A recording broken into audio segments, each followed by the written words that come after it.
Hi, everyone, and a huge welcome. Really excited to have you join our webinar this morning. We've got a fantastic agenda and really excited to get going. First of all, just a little bit of housekeeping. The webinar is being recorded, so don't worry if you want to review it or share it. It will be sent out afterwards. We also have a Q&A planned for the back end of the webinar, so please get in the chat, add your questions, and we'll come to them at the end. Finally, to try and keep this interactive and to hear what the audience has to say, we've got a few polls scheduled in, so please keep an eye on the screen and make sure to vote along. Getting started then, really, our speakers today, just going to give, the slides a chance to catch up. Oh, slight technical issues, as always. The first slide of the presentation is no different if you're in Teams or in a webinar. Just get to the next one. Matthew, potentially you can click through for me. Yes, we have our speakers. Slight hitch, unfortunately, was captured on the recording, but I'm sure we can edit that in post. We have myself, Tobias, so I'm our regional manager here in the UK, joined by two great speakers, great guests today. We've got Matthew, from Lobster, one of our sales engineers, and also Steve, who joins us from Uniserve, where he is the head of software engineering and cybersecurity. The agenda today, we've got a fairly straightforward but very packed agenda. I'll open us up with just a bit of a look at the bigger picture, a bit of background, why we're here. I'll hand over to Steve for an overview of that Uniserve journey, where they are, where they've been, where they're going in the future. We've then got Matthew taking on the Lobster Data Platform demo. Is going to give us a live look at what's new in the platform. And finally, time permitting, we'll have that Q&A session. So as mentioned, please be sharing your questions as we go through. Okay, so starting off with just a bit of background. Businesses around the world are being impacted directly and indirectly by global events, whether they like it or not. We've seen growing conflicts globally impacting fuel prices. We've seen aggressive trade policy coming out of the US, I think most recently, 100% tariff on pharmaceuticals. We've seen competing tariffs coming out of the EU, with I think a hike set to be put on steel tariffs as well.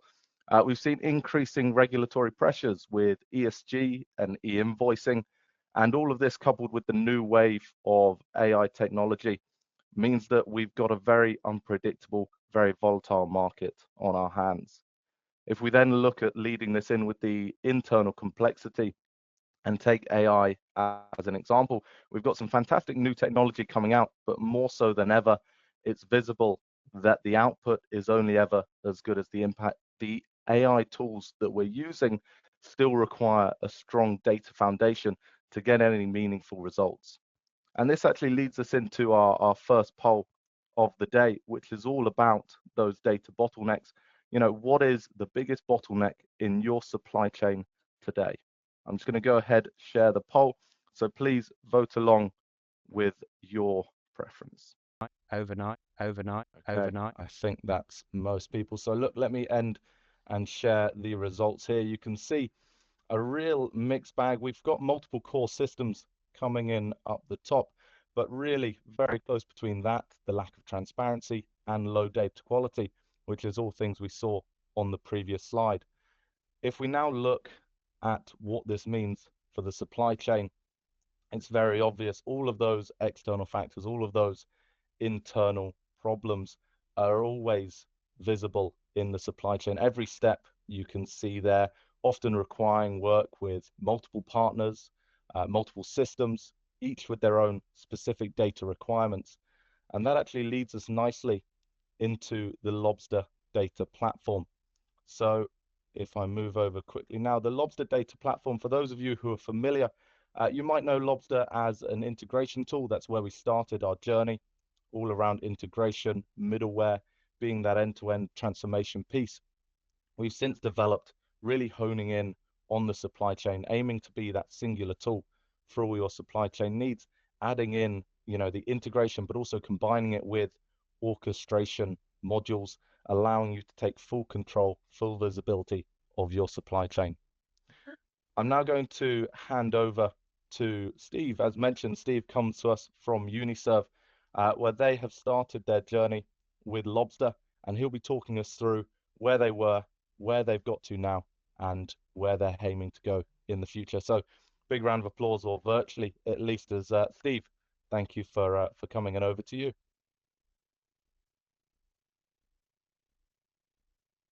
Thank you. Hello, everyone. Thanks for joining us today, and thanks to Lobster for inviting me.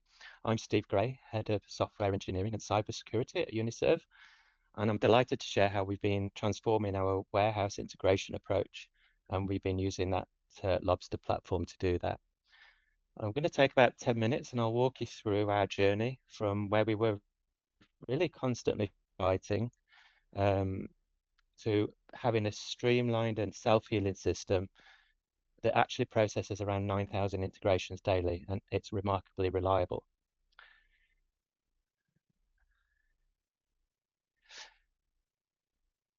I'll just tell you a little bit about Uniserve for those who aren't familiar.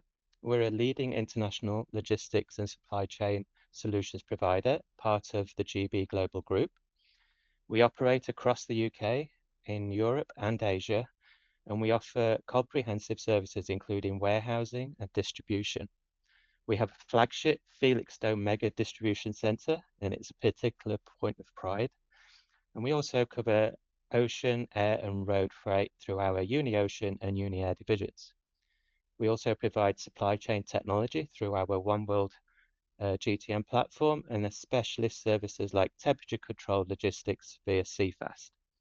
Essentially, we're a full-service logistics partner, and integration is absolutely critical to making all of this work seamlessly.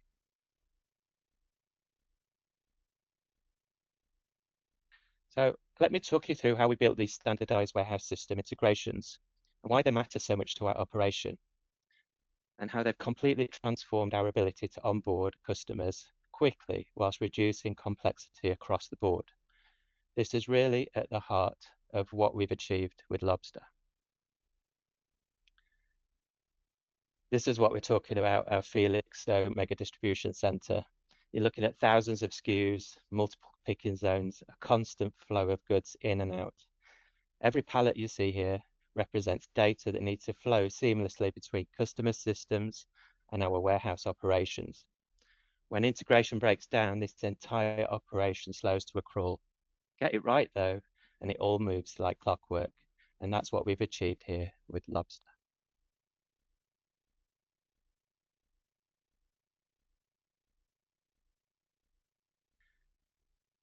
So why does warehouse integration matter so much? Well, our warehouse management systems need constant communication with multiple data sources. We're handling inventory management, advanced shipment notices so that warehouses know what's arriving and when, stock counts that need reporting back accurately, and shipment orders coming from various platforms, whether that's Shopify, customer ERPs, or other systems. Each of these represent a different data point, and without robust integration, the whole operation grinds to a halt. Missed shipment, order by half an hour, and you potentially push someone's delivery back by a full day.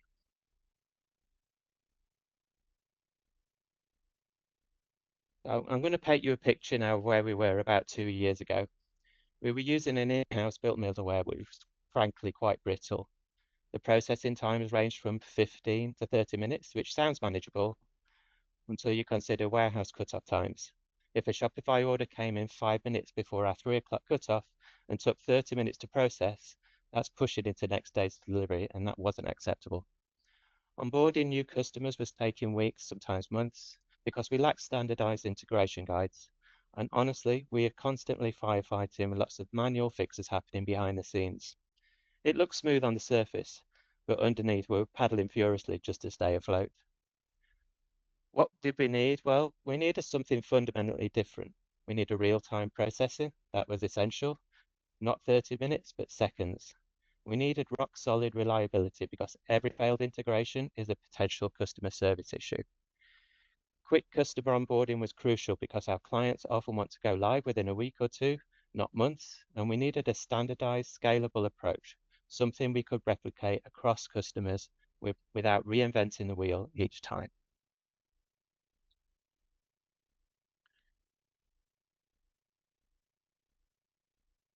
So what was the solution? Well, we brought the three key components: Leah Reply as our warehouse management system, Camel as the API gateway, and Lobster as the middleware orchestrating everything. We moved to an API-first approach using real-time webhooks instead of the old batch EDI methods. We developed standardized templates, reusable integration patterns that we could deploy quickly, and crucially, we built in resilience from the ground up with proper error handling, automatic retries, and comprehensive monitoring. This wasn't just about replacing our old technology, it was about fundamentally rethinking how we handle integrations.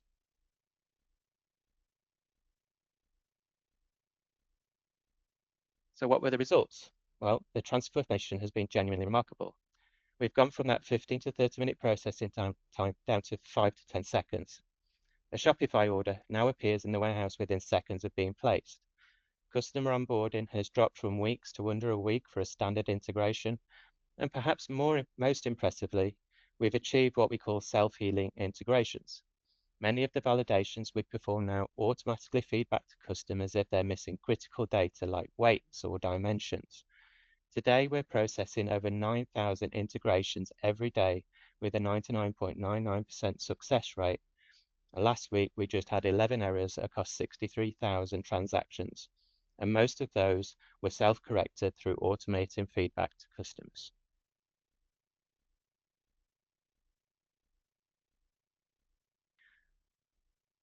So what are we looking for in the future? Well, we've got a couple of initiatives. The first is a self-service portal. Looking ahead, we're focused on shifting left with customer integrations, and the goal is to allow customers to onboard themselves onto our test system, allowing them to upload test files, run their own quality checks, and configure their integration channels within Lobster. We'll step in when they're ready for production to do final validation, and we're using Lobster's API capabilities to create channels to automatically set up customer configurations. The timeline for this is about a year, but the potential impact is enormous. We're aiming to scale from onboarding 2 or 3 customers per month to maybe 20 or 30.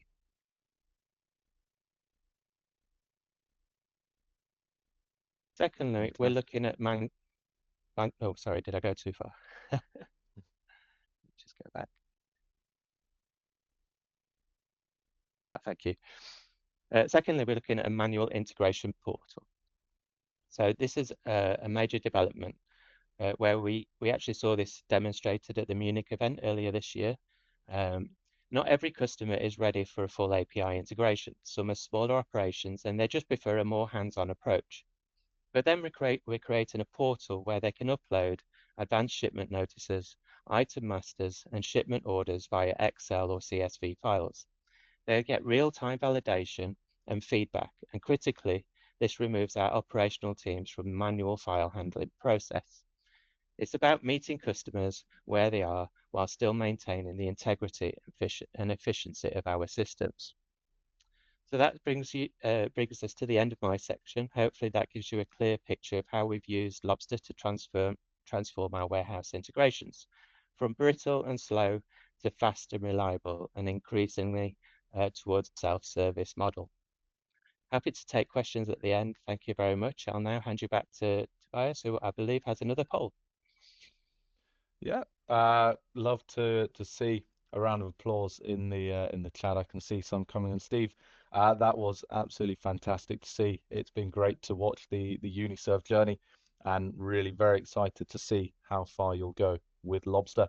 And that actually does lead us to our next poll, as you mentioned, which is which type of data integration is your top priority in the next 12 months?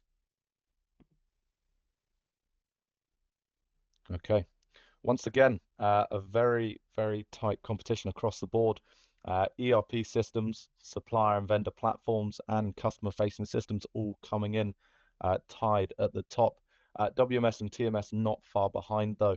And it's actually a good segue here because if I close this poll, our next speaker is Matthew, who can actually talk through what Lobster can do in these areas, and also what we can do in the data platform to help Steve with some of these future plans at Uniserve. So Matthew, welcome to the virtual stage, and over to you. Thank you. So yes, it's of course very nice to hear from Stephen what our customers are actually doing with the product today and how they're looking to scale into the future. And there's a picture of me. So what I want to tell you a little bit about is our new features. So what is happening within Lobster? How are we developing? How are we implementing new features into the product today? So to do that, I will actually jump out of the slides and show you the real product. So the way I'll be doing this is I will guide you through a little tour of the supply chain, where we'll look at a couple of different scenarios seen from different points within the supply chain, that being of a retail company, of a manufacturer, and from a logistics perspective. Of course, these scenarios that we're looking at can be abstracted, so please don't look at it as sort of a final solution, but more of the individual points within those orchestrations, those processes that we're doing here, to see how it could fit into more of your own use case. But what we will look at here from the beginning is a dashboard that has been built for a retailing company. So here I will be acting in the role of a purchaser, who is responsible for actually getting products into our stores, into our web shops, at this company. And to do that, I need to scout them from the manufacturing companies. And to do that, of course, we're fed with information from these suppliers about new products coming up. And that can come in a number of different ways. Some of them will be fully fledged integrations where we're receiving new product catalog, price catalogs as EDI files. Maybe they're pushing them to APIs that we're exposing. Of course, that can be set up through the Lobster platform, but we've always been able to do that, so that's not really new. But what we also have is we have, let's say, less technical manufacturers. Manufacturers that will send you Excel sheets, CSV files with, let's just say it like it is, bad data. So what we want to do is we want to put some more automation into those flows. We want to give immediate validation, like Stephen was talking about. We don't want to sit down and handle these errors. We want to push it to the manufacturer for them to fix their own data. So as part of this, we have created an upload product data, a button in here. This could be exposed to the manufacturer as well, so they can upload the documents themselves. And if we upload files in here, so we have a couple prepared, of course, we have an Excel sheet here with some products that we want to upload, but they contain errors. So if I upload this, I will immediately get met with a screen showing me where I have errors within the product. So immediate file validation, so they can act on it, fix it, and send it back. Less work for us and better data quality out of that. So information about duplicates, we have mandatory fields, etc. Good. If we then choose a fixed file and send that instead and process this, of course, it's been set up so I have to click a lot of buttons because that's actually showable. In a real scenario, this would be more automated, I guess, but that's not really nice to see, just stuff happening in the background. Now we have uploaded products. And if I go into my catalog data, I'm able to see the products that I have just uploaded. So they have been created within this product, within the platform. And if we jump into one of them, we'll see that it has the status of ERP ready and it has very, very rudimentary information. So I have a price, I can buy it. I have a few simple informations available in here. What happens if I upload more information? Because right now I can buy it, of course. I could push it to an ERP system and I could start buying this. But if I want to push it to a web shop, I need more data, right? So if we go back into the My Catalog data and take the same product, we see now that the data has been updated. We have more fields available. We have pictures, we have compositions, care instructions, etc. And the statuses have updated in here. So we have validation based on the data quality to say, okay, this product is actually good enough to push into system A, system B, system C. And what we could do from here, so of course the data is now stored. That's good, but we need to move it somewhere, right? We need to move it to the ERP. We need to move it to the POS. So what we could do is we could jump into some of these ready generated views and see something that is ERP ready. So it has the status assigned here. And from here, we could choose all of them and release them towards the ERP system. They would get fed into an integration and created within the ERP. So super simple. Select the products that you want to move into a certain product depending on the states. And you can use these ribbon macros. You can set up automated flows, of course, if you don't want to do manual validation of this, but it gets clean data into all of these different systems. So everything is handled from this single source of truth where the suppliers are actually able to push data in themselves. A lot of data, a lot of work that you don't have to do manually anymore. Good. These sort of elements like the file validation and also a couple of the points that Stephen was actually speaking about, like web EDI or EDI onboarding, is something that we want to release as templates. So you will get not fully ready-made processes, but templates which will look similar to what we're looking at here, that you can then adjust to fit whatever it is needed within your own organization and your own data needs. Good. Let's move into the next sort of step within the supply chain. So let's jump into our manufacturing company called Adventure Engineering. So the first thing I want to say is these systems are actually all built on the same platform, the same Lobster entity. So just by assigning different URLs, accessing them in different ways, logging in with different users, I will get widely different interfaces. So that could be used to have different processes available for accounting versus production. And it could also be used to differentiate between internal and external accesses.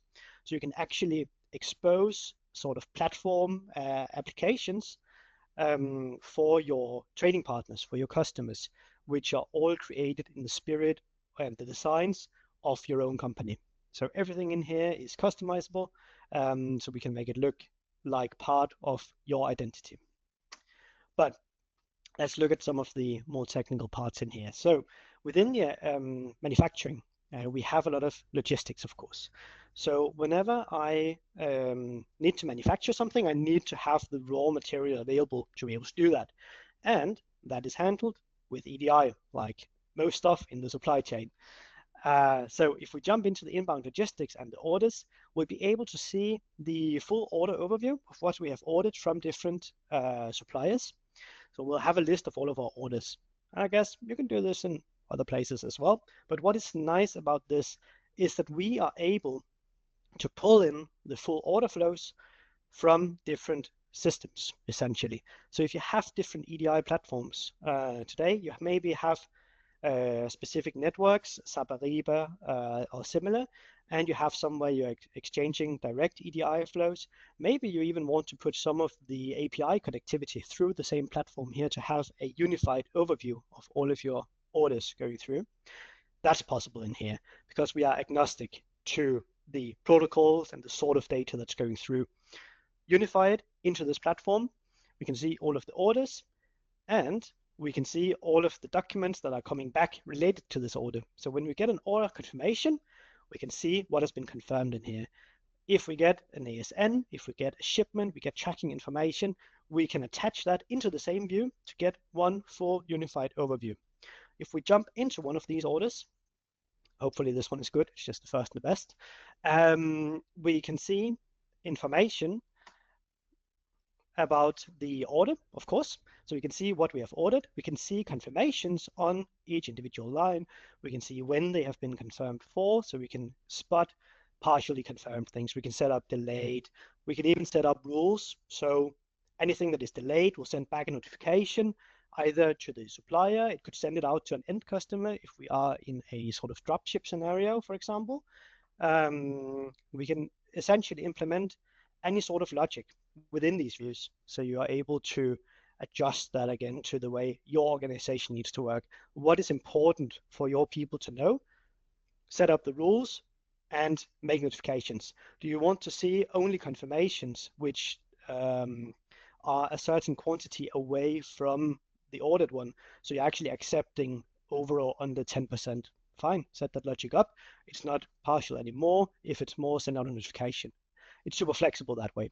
If we, oh, I actually didn't want to do that. I want to look at the header, so we can have these direct links in here, so we can jump directly into see the ASN data that was sent with all of the tracking information, etc. So everything is flowing through the same system, and therefore we can tie it all together in a nice user-friendly view in here. Good. So this, of course, can exist from or can be filled up from existing EDI integrations. EDI integrations have been done within the Lobster environment, but you can also set up a sort of order entry in here, so you can do web EDI. So if we create an order, it could send out an email to the supplier with information. They can click a link, jump into the platform, and do a confirmation, do the ASN, do whatever they need to do directly in the same interface, so the information is fed back immediately, even from suppliers that actually don't have any EDI capabilities themselves. Good. Let's jump into the next element here. So let's take a look at production orders. And this is moving into the topic of IoT. So of course, when we have manufacturing, we have a lot of machines doing the work for us. And these machines will most often be interfaceable via IoT. So a lot of these machines will be able to feed you data, which is good for quality assurance, for example. But what we have seen missing is a way to actually pull data from different machines, from different brands even, which is hard to do, and move them into one unified interface. So we can actually set up a process within the platform, so you can work with a full production order through different machines and track the information on the way and even interact with it if it's needed. Let's take a look at something like this. So this is an active production order. We have 5 different machines involved. These machines are connected via our IoT capabilities. So they are constantly updating sensor information, for example. But that is just one thing. That's the monitoring. What we actually have as well is a way to interact with the machines. So this could be used on the actual factory floor as part of the quality assurance process monitoring, that you could go around with an iPad and you could send in parameters to the different machines. You could tick off that you have done specific things. And when this checklist is done, it sends the parameters and the start information to the machine and starts it off from there. And when it finishes, the data, of course, is collected, and it could start the next machine for us if it's an automated process, or maybe we need to move stuff around, it could send out notifications. So it's a sort of hybrid process where we have a lot of automation. We make as much automation as we can, but we're able to interact with it manually as well, which is important. So, of course, we're tracking this information. Not in that one, but let's check this one, which is actually receiving sensor data. It is a demo system after all, right? So in here, we are tracking information. We get historic information about how the production has gone. So if we are outside of certain threshold values, we can send notifications. We can stop the machine if needed. Or we can also just track all of this information, package it together, and send it into a data lake, for example, a sort of some sort of data warehousing unit. But we can send it in batched. So it's very usual that people have a lot of data in the data warehouses. It is being sent in to these data warehouses from the individual machine, and there's no link in between them. So you can't see the entire process throughout. We have collected all of the information. We know that this is all related to the certain PO. Well, batch it all together, put a clip on it, and send it up into the data warehouse, so you're actually able to work with it and gain proper analysis out of it afterwards through the ETL tool. Very good. So that's the production order. Let's move one step further in our chain. So now we have manufactured some stuff. Let's move into our logistics platform. So the logistics platform is, well, for logistics companies. We have a lot of tracking available in here. That's sort of the main elements that we want to show off in here. So within logistics, there's a lot of complexity today. So you have cross-docking, you have store to store, you have certain deviations throughout this chain because of the complexity, that maybe some pallets doesn't fit in the truck like you expect them to. Maybe something is lost throughout the process, etc. There's a lot of data available because everything is scanned every time something is moved, but it makes it very, very hard to actually, or it is very hard to use that data to consolidate it into some sort of unified interface where you can actually act on it. It's a lot of data, but it's often lost, just like the pallets, which we of course don't want. So we've built up this sort of interface. Again, the interfaces are customizable. You can make whatever widget you want in here based on the data available. But what I actually want to show you is a bit of information on the pallets. So in here, on every single pallet that we're moving through this system, we're receiving scan data, and we have integrated a ton of different scan services from different elements. So maybe your stores have a different scanning system, a different WMS than your external logistics partner who is running the cross-dock warehouse could be. So we integrate with all of those different systems. We pull in the information. So here you see we have tracking information. We have scan data and see this has been scanned at a certain store, this and this time. We can pull out, let's say, the main parts of the data, show that off. And we can also go back and show the original data if needed for troubleshooting issues, usually. And for further, let's say, analysis on the information for our tracking in the system. So we have that information available for all of these different scans. It can come in all different kinds of integration forms, different formats, etc., from different systems, of course. That's one of our issues, I guess, that everyone uses different systems. And of course they do. They're different companies, different needs. So we want to consolidate that in here and be able to actually unify and read information from this. So let's say that we have a shipment with 10 pallets. We ship that off, everything is scanned at the store. We receive it at the cross-docking warehouse. Again, everything is scanned, we have 10 pallets. And then when it moves out, only 9 of the pallets have actually been scanned. What's happening with the last one?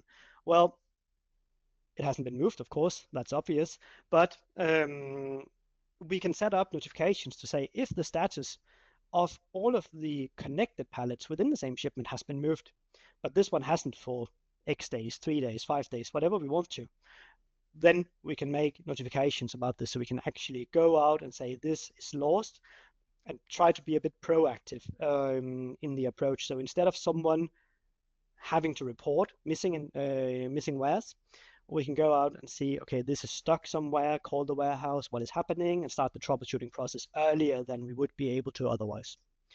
So as soon as all of the information is available, it's amazing how much data you can actually track and utilize to optimize the supply chain, which is what we want to contribute to with this new platform. And also make it in a nice, viewable way for people. So the very last thing I want to show you in here, aware of time, is our shipping dashboard. So this is something that could either be available for internal use, for looking up information about certain shipments, but this is also something that could be customer facing. So based on the information that you're logging into the system with, or the token that is being sent with your guest login, that's probably the most realistic case, then you could see all of the shipments that are related to your user, your customer card in the system. So in here, we can click, let's take something that is actually delivered, like this, and see the information. Come on. This view is not the fastest, I'm sorry about that. There's too much in here.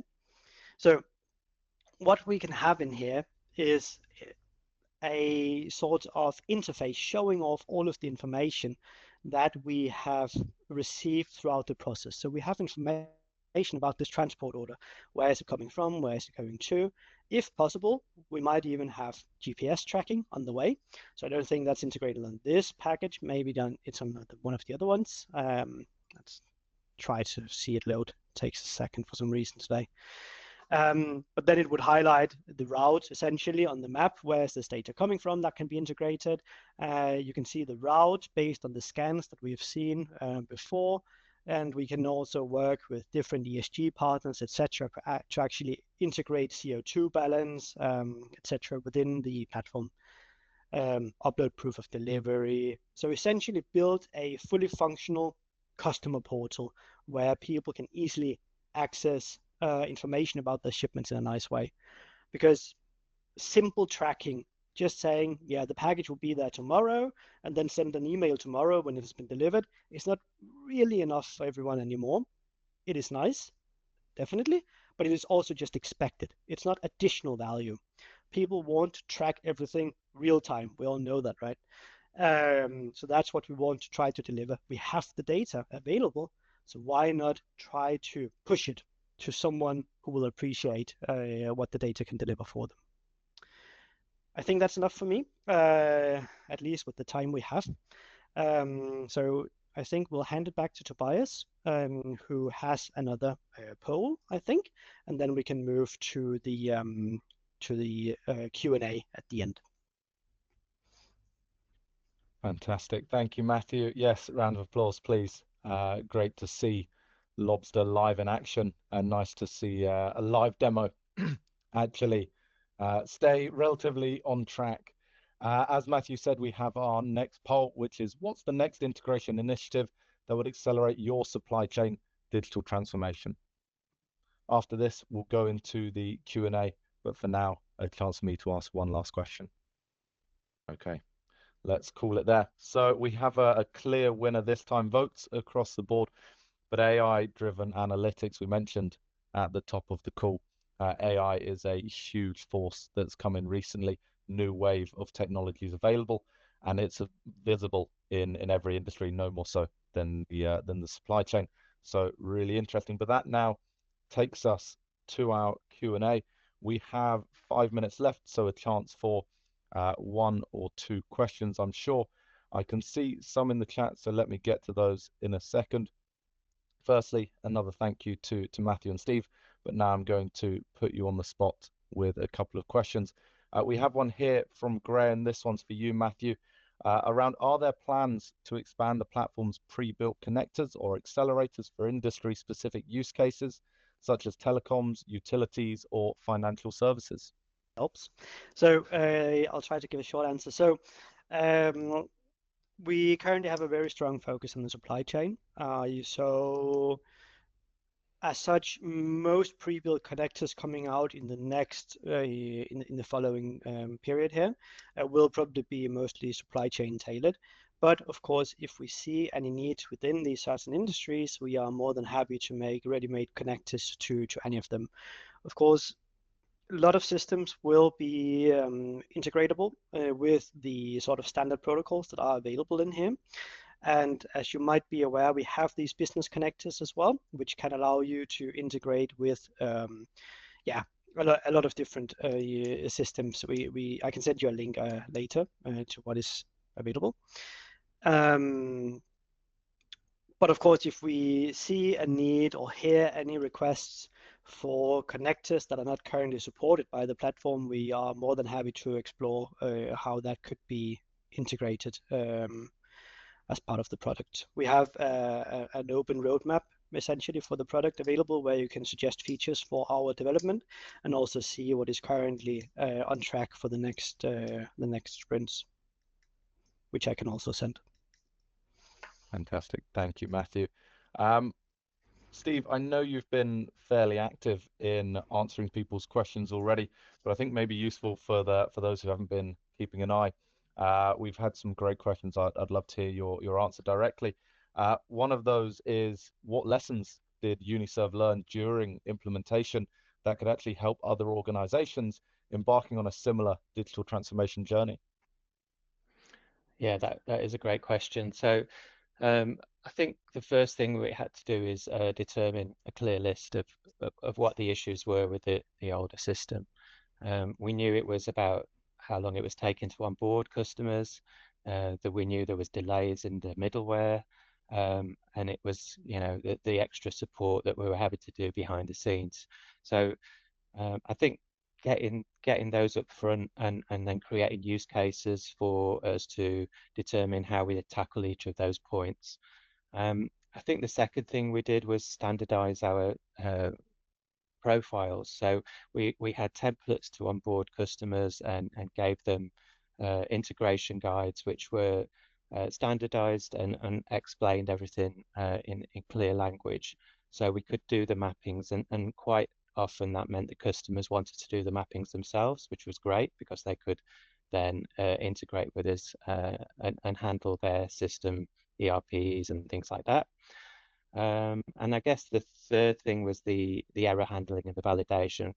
As I said, we wanted to build that from the ground up. We wanted a self-healing system that as soon as we were getting those errors coming in, they were reported back to the client so they could actually fix them, you know, more or less in real time, and making sure those validations were really accurate and reliable. And I think doing that, it wasn't overnight. We had to build this up over time as each error sort of came in and we dealt with it. We then put in the additional validation. So it was a journey to get to the point where we've got to this sort of 99+% error reduction and being able to you know, automate as much as possible in the background. So I think the last thing is our operations team were really involved from the beginning. It was important that they were, because their everyday input and how they used the WMS and things like that, that was invaluable, and everything. Getting their input was really, really important early on. Fantastic. No, Steve, really insightful and great to hear more about the Uniserve journey there. That does actually take us to time. So once again, a huge thank you for joining us on our webinar today. I hope it was useful. We'll follow up, as mentioned, with an email which will include a recording which you can then share or rewatch or do what you will with it. It will also include some feedback options, and it'd be great to hear from you. What did you like about the webinar? What would you like to see next time? And any other thoughts or questions. So for now, a huge thank you to everyone for joining, and take care. Have a great rest of the day.